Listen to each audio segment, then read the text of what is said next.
Bang Egy Sujana sendiri itu membawa bukti-bukti primer.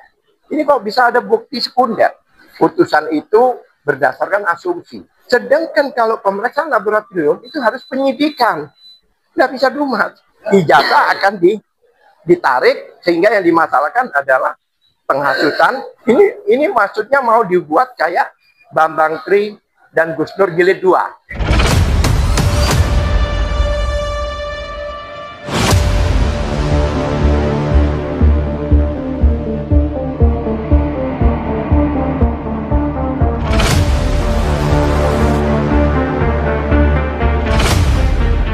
Terima kasih. Barusan ini kami mengajukan surat ke Propam, yaitu permohonan audiensi dengan Propam sehubungan dengan surat yang sudah dikeluarkan oleh Karwasidik, ya kan, yaitu nomor berapa ini, 14057 ya, Barreskrim, yang mana ini adalah merupakan informasi dari putusan hasil gelar perkara kemarin, ya kan, dengan perihalnya surat pemberitahuan perkembangan penanganan Dumas. Isinya yaitu menjelaskan bahwa penghentian penyelidikan itu artinya kita sah menurut mereka setelah gelar perkara, yang mana kami tidak bisa terima karena alasan-alasan di sini. Alasan itu diantaranya bahwa, kalau boleh saya bacakan di sini supaya, ya kan, dikatakan diantaranya ya, fakta yang dihadirkan oleh pedumas atau pelapor hanya berupa data sekunder dan tidak memiliki kekuatan pembuktian sehingga tidak bisa digunakan sebagai alat bukti. Saya heran. Permohonan kita untuk kemarin gelar perkara khusus itu bukan berbicara barang bukti.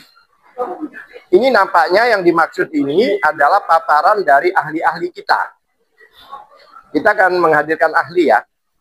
Tapi orang pengaju dari Dumas, yaitu Bang Egy Sujana sendiri, itu membawa bukti-bukti primer.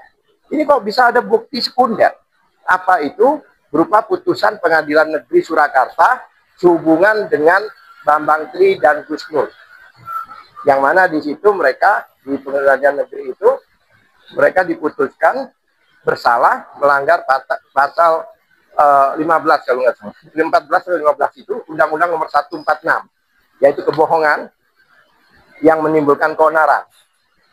Tapi faktanya dalam persidangan tidak ditunjukkan. Kalau memang bohong, berarti nggak bohongnya gimana kan begitu? Itu tidak ditunjukkan. Itu masalahnya, ya kan? Sehingga kita menyimpulkan bahwa, ya kan, putusan itu berdasarkan asumsi. Karena aslinya seharusnya jaksa itu menghadirkan asli JPU, ya kan? Ini karena nasib seseorang ya. Tapi pakai fotokopi juga, yang mana tidak bisa. Aslinya tidak dihadirkan. Itu di dalam putusan itu bukti primer yang diberikan. Kalau yang dimaksud primer sekunder, kami sebagai kuasa hukum, kami tidak pernah tahu definisi primer dan sekunder. Yang namanya barang bukti itu ya barang bukti, nggak ada barang bukti sekunder dan primer. Diatur di mana kok sampai ada kata-kata barang bukti sekunder dan sebagainya, ya kan? Apalagi dikatakan alat bukti. Alat bukti itu adalah yang dimaksud, alat bukti itu adalah yang dimaksud di pasal 184 KUHP. Ya kan? Itu yang alat bukti. Alat bukti itu dua alat bukti yang dimaksud kalau mentersangkakan orang kan dua alat bukti yang cukup. Apa saja itu? Yaitu saksi, ya kan? Kemudian ahli, kemudian petunjuk, kemudian surat, terus keterangan terdakwa. Sekarang tambah satu lagi, yaitu undang-undang IT, yaitu bukti IT. Yang tadinya 5, sekarang 6. Itu pengembangan dari teknologi. Ya kan? Nah, bagaimana bicara alat bukti pada saat gelar perkara? Kalau sudah bicara bukti dan alat bukti itu adalah kewenangan hakim, gitu loh, ranah hakim. Jadi dikatakan bahwa kenapa mereka ini ditolak, artinya gelar itu seolah-olah tetap ya menyatakan bahwa penyelidikan itu tetap berlaku karena itu tadi fakta dan bukti sekunder katanya. Nah ini kami nggak bisa terima, ya kan? Kemudian di sini diakui juga bahwa berkaitan dengan hal tersebut ditegaskan kembali bahwa surat ini tidak dapat digunakan untuk kepentingan peradilan, hanya untuk pelayanan pengaduan masyarakat. Dia ngakui posisi saat ini masih Dumas, ya kan? Sedangkan kalau pemeriksaan laboratorium itu harus penyidikan, nggak bisa Dumas. Karena ada syarat-syarat yang diwajibkan oleh Perkap nomor 10 2009. Itu jelas bahwa satu, harus ada laporan polisi. Itu wajib. Dua, ada berita acara pemeriksaan. Berita acara pemeriksaan, bahkan pemeriksaan saksi dan tersangka itu di akhir. Baru kali ini ada pemeriksaan laboratorium di Dumas. Mana aturannya gitu loh. Katanya ada aturannya. Aturannya gimana? Tidak ada aturannya. Bahkan katanya lawyer di Perkaba. Perkaba itu SOP. Persyaratan yang mewajibkan dilampirkan pada saat pengajuan pemeriksaan laboratorium itu adanya di Perkab. Bukan Perkaba. Perkaba itu peraturan kabar reskrim. Di bawah jauh. Seperti itu. Yang kedua, yang kami ajukan ke Propam ini ialah bahwa menurut pasal 10 Undang-Undang nomor 31 2014, yaitu perlindungan saksi dan korban, jika sudah ada pengaduan atau laporan lebih dulu, maka harus tuntas. Nggak bisa dilaporkan balik. Faktanya ini dilaporkan balik. Oleh sebab itu, kami mengajukan dalam hal ini, yaitu surat ini yang kami ajukan, keberatan kami, yang ditandatangani oleh Karo Wasidik. Kami sudah menerima tanda terima, yang mana kami mohon untuk audiensi. Karena yang kita laporkan bukan penyidik, tapi yang laporkan adalah putusan gelar itu. Kalau Wasidik, Karo Wasidik, saya tahu.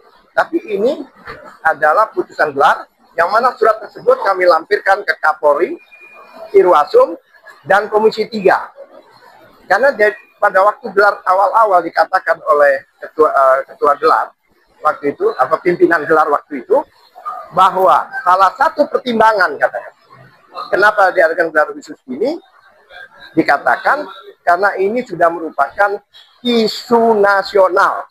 Berarti bukan masalah orang yang dilaporkan ini. Karena banyak kejanggalan.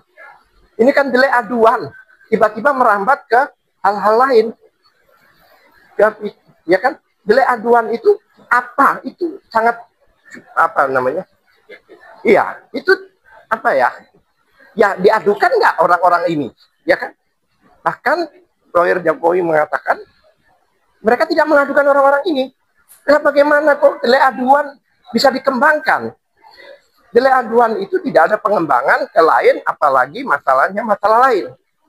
Tidak sehubungan dengan ijazah.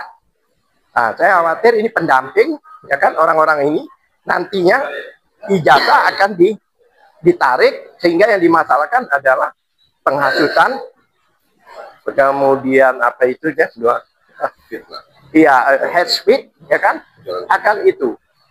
Ini maksudnya mau dibuat kayak Bambang Tri dan Gus Dur jilid 2. Jadi bukan ijazah yang dimasalahkan, tapi mubahalanya yang dimasalahkan. Ini nanti begitu penghasutannya dan apa namanya itu, ujaran kebenciannya nanti yang akan dimasalahkan.